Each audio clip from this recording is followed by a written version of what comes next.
Ekmek yok, magazinler boş. Benim çağlarım 5-6 yetim çağımda neme güne var haramzada. Sen yüzünden ben yurttaşında. Şu çağlarım ekledim en son şuralara gelip azap görüp görün. Çağlarım yalvarıya gel. Ben yetimliğim okşalarım mehrimle terbiyesine yetimlik bilem o. İnşallah yurduma dönmek bir yetim var dönüp bilem o. Gitsem çıkıp bilem o. Kimin yüzünden sen haramzadan yüzünden. Mehriban doğalım. Şu an biraz üzgün. Yani diyecek satlarım biraz yadından çıkardım. Hemmemiz ayağa alır gepin kıskası.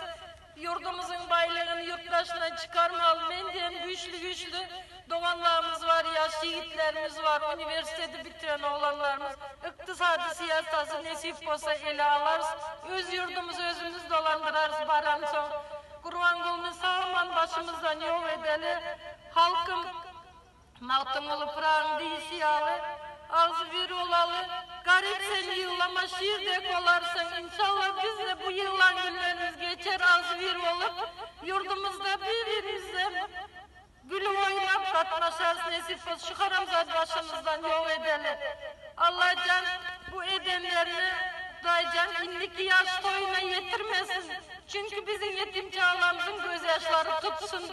Kurban ola senden ne ketek dilerim yalvarıyorum bütün